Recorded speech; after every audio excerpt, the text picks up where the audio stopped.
All right. Great. All right.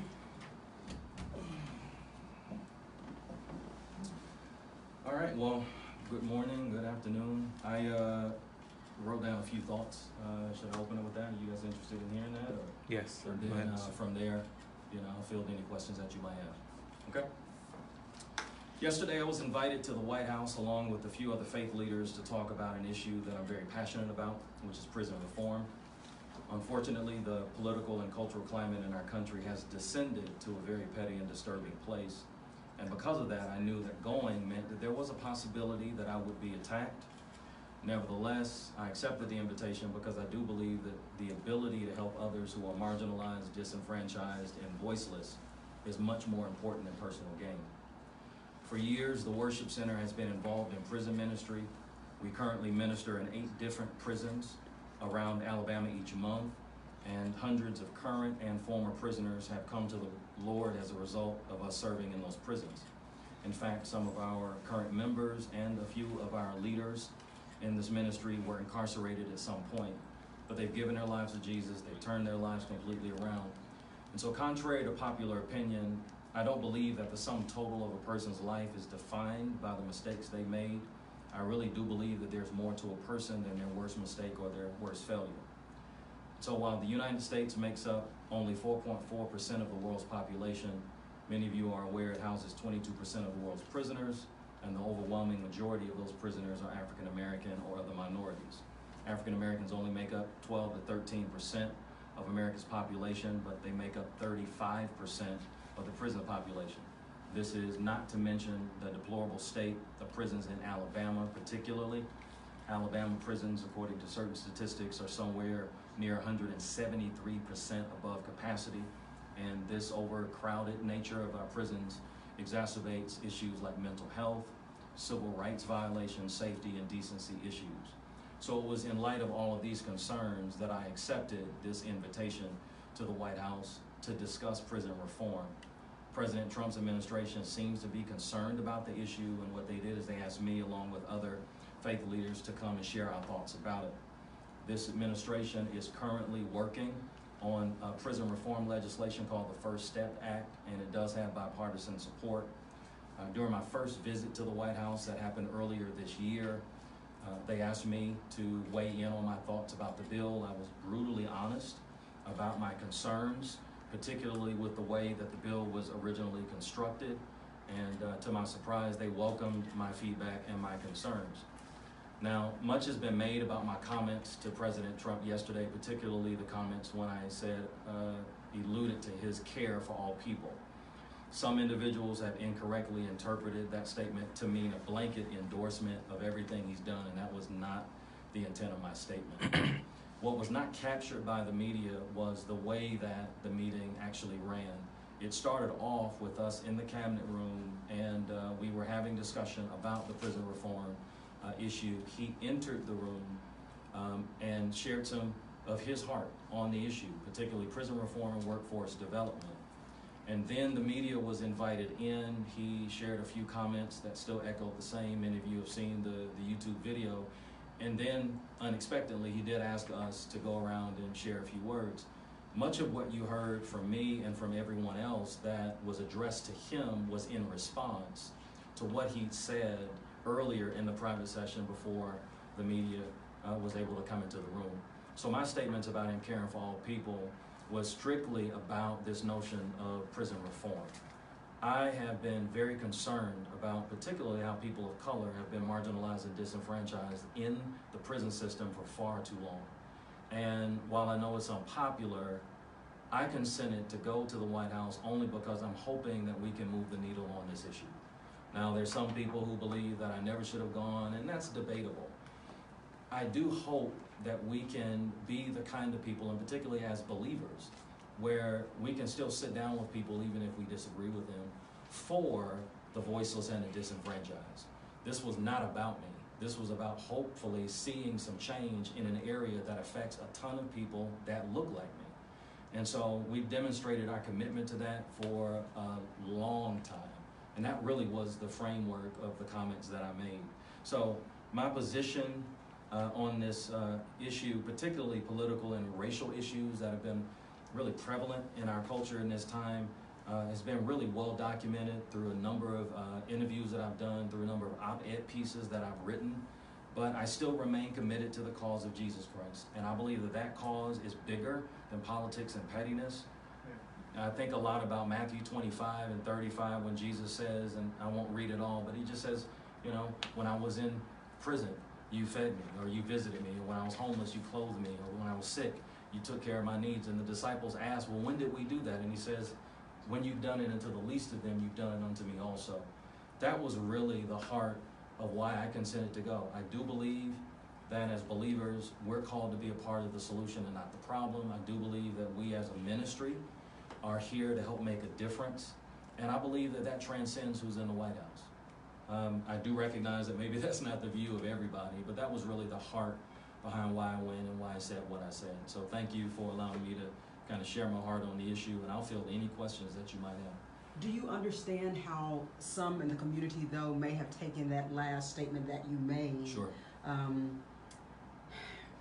Just wondering where it came from, because they look at the history.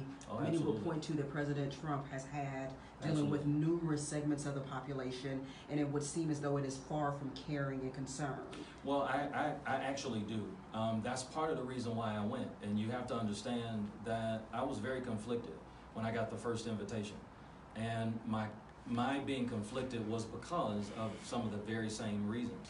But then I also began to reflect and ask the Lord, well, what if this is an opportunity for me to be a voice for people who feel like a part of their frustration is because they are not being heard, particularly as it relates to prison reform.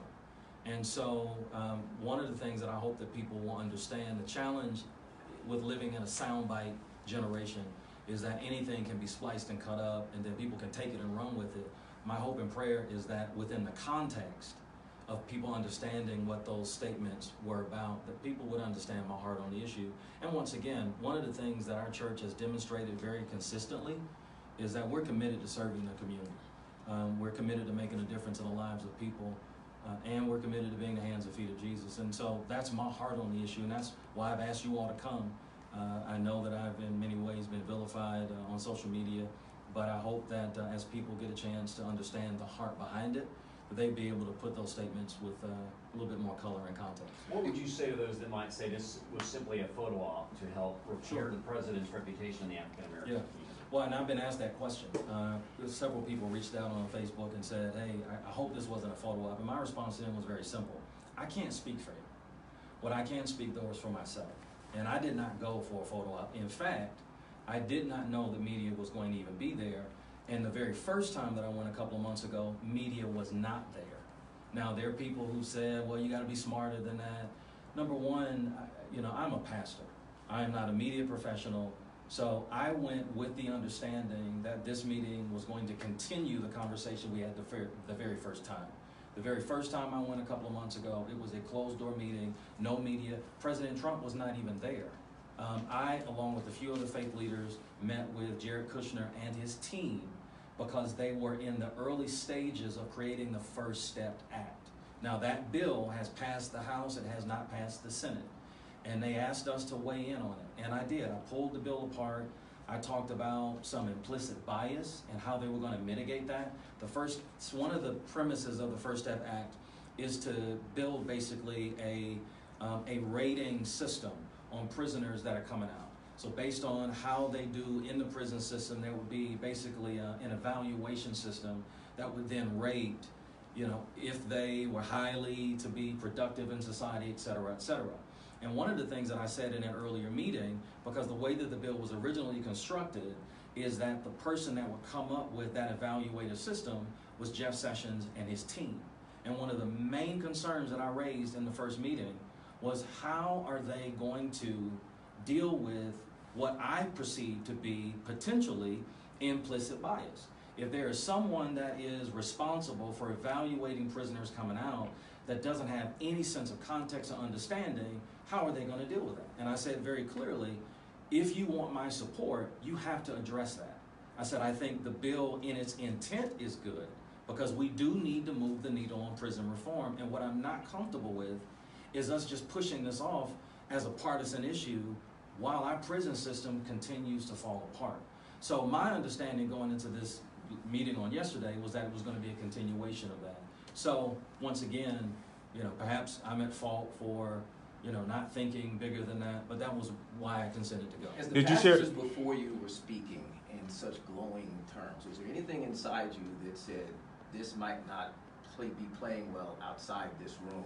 And did that in any way help shape the words that you ultimately used? What I listened to was I listened to pastors that I think were trying to show respect, but also to be as authentic and genuine as possible. Now, there were some pastors in that room I knew once. Number one, when they invite you, they don't tell you who's going to be there. And so when I arrived, obviously there were pastors in that room. Some of them were friends of mine. There were some individuals that we have a different kind of theology on things. So you also have to kind of understand that the greater point is bigger than the individual issues.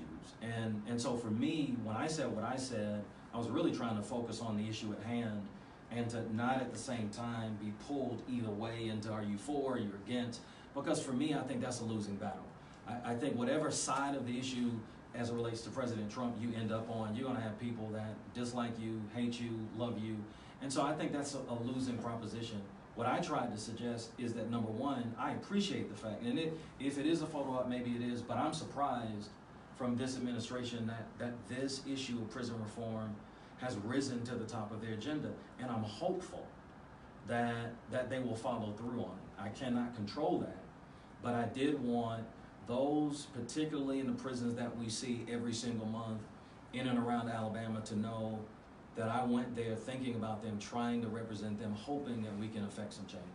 And you talked about that, those comments you made were in response to what he said before the media was there, so things no one's heard. Can you talk about those things that he said that warranted those comments? Yeah, absolutely. He came in and talked about his desire to see more prison reform. And he even actually talked about how he has friends in business that have hired prisoners, and by and large, one of the things he said is that it's not that everybody did well, but he said a large percentage of them are doing well, and that there are a lot of companies that are there are some companies that he's aware of that are benefiting from hiring former prisoners.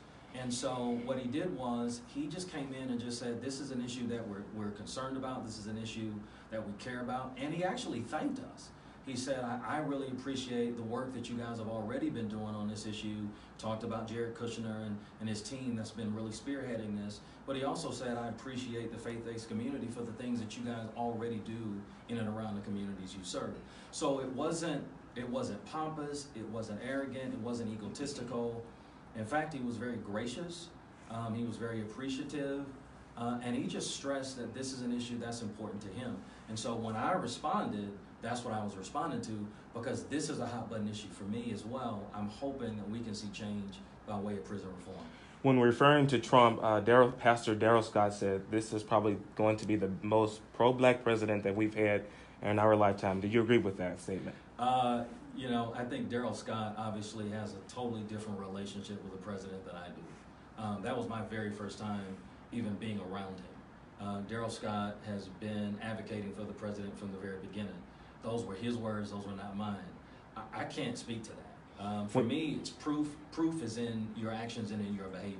Just as I said earlier about, I'm hoping that we see movement with prison reform. We'll see.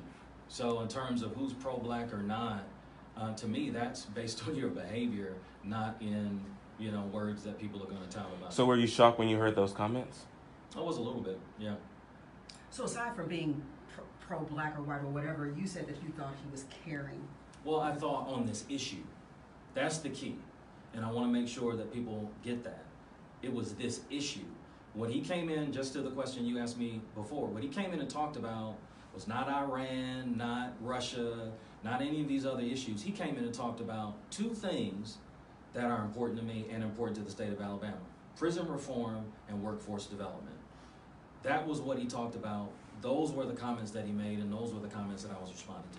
Well, did you all have any conversations after that meeting with Darrell Scott about the comments about him being the most pro-black possibly in our lifetime. Did y'all have any comments after that meeting? Sure. Let me tell you what happened. So Okay. after the media left the room, we continued to have conversation about what else needs to happen and how the faith-based community can participate in really helping to move the needle with prison reform and workforce development. Shortly after we talked for a few more minutes about that with the president, he left, had other meetings, and we continued to discuss this issue with his team. Now, shortly after that, I had to actually leave and catch a flight, so I left the rest of the pastors, so I don't know if other pastors pulled Darrell Scott aside or not and addressed that comment. I'm not aware of that. Was there any discussion about any financial contributions from the administration or the federal government to any of the churches that were involved? One of the things that I said earlier in the previous meeting that I had with, the first meeting that I had with his administration, one of the things I said to Jared Kushner is the current way that the federal government is going about spending in this issue of prisons and prison reform, I just told him I thought it was a bad business model. And since I knew that Jared Kushner was a businessman, I appealed to that and said, there is a better way that we can approach prison reform that will affect more change and will actually cost less for the federal government. I put that out in the first meeting. There were a few other pastors that talked about the potential of incentivizing companies that hire more former prisoners. And one of the things that someone brought up is that there are some pieces that are already in place, that there are some benefits that companies already have. I don't know if that is happening actually in the state of Alabama, but that clergy group was from all over the U.S. So that statement that was made about how there already are some benefits for companies that hire ex-prisoners, I don't know if that was specific to Alabama. I'm not aware of that, but that did come up. No specific contributions to churches? No, not while I was in the, not while I was in the meeting. Pastor Moody, two Yes. questions for you. Sure. First of all, at what point did you realize the comments that you made might have the response from folks back here, including some of your church members, that it had? And number two, Sure. sitting here today, do you regret making those comments yesterday? Sure. Well, I think the first inclination I received that those comments were taken out of context was I had a couple of members reach out to me on Facebook and say, you know, what was going on? And I explained it to them actually on the plane. I sent a long Facebook note and said, here's what was going on, here's what I said, why I said it. I don't regret the comments. What I regret is that maybe what I should have said right after was on these issues. But once again, I do appreciate anybody that tries to do anything to help the poor and the disenfranchised and the marginalized. And that's my heart on the issue, whether they be white or black. We have got to do more, and that's kind of my heart on that issue. So how do you move forward? I understand there's people that are upset, even some people in your congregation. How do you move forward from this just going on? Well, number one, I mean, I'm going to say something about it. I'm not hiding. I'm not trying to backstep or running away from going. So I will address it on Sunday morning and really pray, you know, that people, number one, would not be so reactive and judgmental. You know, one of the things that I think is a big burden for me is I think this is a part of how we got here in the first place. I think to the degree that we perpetuate a lot of criticism and judgment without having genuine conversation, I don't think that we're any better than the people that we're actually arguing against. I think at some point, you know, the Bible even talks about, come let us reason together. I think at some point we've got to be able to sit down and have genuine conversation. Now, it doesn't always mean that we're going to agree with one another, but I do believe that we can disagree without being disagreeable. I know that I've been villainized and people have, you know, called me all kinds of names on social media, but it's interesting that these are individuals, number one, some of which could have come directly to me and said, what did you mean by that? And I hope that as a people, particularly in Alabama, if we're going to learn from our history, we live in the great state of Alabama that has a history of judgment, criticism, oppression, and marginalization, because instead of sitting down and talking to people, we judge them, vilify them, without even knowing them. And I hope that history is a reminder of how deadly that can be. I believe, in the same words that Dr. King mentioned years ago, that darkness cannot drive out more darkness, only light can. And as a believer, I believe that we are called to be light bearers. And sometimes that means bringing light into a very dark situation. And unfortunately, that's where our country is, but we've got to address it. And I think there are multiple ways that we can address it. Did you share those invitations to the White House with your congregation before you went to the White House? This recent one I didn't because I was traveling. The White House doesn't give you a lot of advance notification. I got a notification a few days before, and I was traveling. We were actually on retreat with our staff, and so I left Nashville to go to D.C. The first time that I was invited, I did share with a few people a couple of days before, because as I said a moment ago, I was really concerned and was very close to not going. But once again, I felt really convicted that if I could go and make a difference for others, maybe this was the door that God was opening. So because this second trip I thought was a continuation of that, which in many ways it was. The only difference from this trip yesterday and the previous trip was that media came in for a split second, and so did the president. So in that regard, and with the time frame, I did not have a lot of time to speak to people in advance. If you were invited to go back again, would you? And if you were invited to go back again and decided to go, would you let your congregation know? Yeah, I definitely would let them know. I think I would probably ask a few more questions about, the role that media is going to play or they're not going to play. But, to be honest with you, I don't know. I would be very prayerful, like I have been with these previous two visits, to really get a sense of should I go, should I not go? Will this help, will it not help? I had the opportunity to talk to some people who, are on both sides and feel like, hey, there's nothing that can be done. But hope is a part of faith, and I am a person of faith. And I want to believe that even amidst the darkness and the challenges, that something good can still come out. And that's what I keep working towards. Pastor Van looks at one last question. Did you expect this kind of backlash? Actually, no. How surprised were you when you started seeing responses? Yeah, I did not expect it, and I was very, very, very surprised. But at the same time, I guess it's indicative of the climate that we're in. And just to be clear, there was no personal monetary gain for you. No, just to clear that up, because there are rumors out there. I paid my own way, paid my own hotel bill. I got nothing. In fact, one of the things that I said in my statement is I went in knowing that this probably was going to potentially have a negative impact. So there was no personal gain. I didn't go for personal gain. I didn't get anything out of this. Hopefully, what can come out of this is that those that don't have a voice, their lives can be impacted. Pastor, did you have any similar invitations or conversations with the Obama administration? That's a good question. Absolutely not. I was never invited to the White House under the Obama administration. And this is also something that I wrestle with. Honestly, I wish I could have gone, but I was never invited. And I don't know how you get on the list. I don't know about that. I don't know how. I was very surprised that they even knew anything about me. So I don't know the dealings, I don't know the inner workings of how do you get on the list, how do you not get on the list. I have no idea. I just received an invitation, and that was it. Well, did you go through any of your local Congress people to get to the president? No, absolutely not. So you made no efforts to write President Obama? No, I've never written the president a letter. But before yesterday, never seen him, never shook his hand, shaken anyone's hand.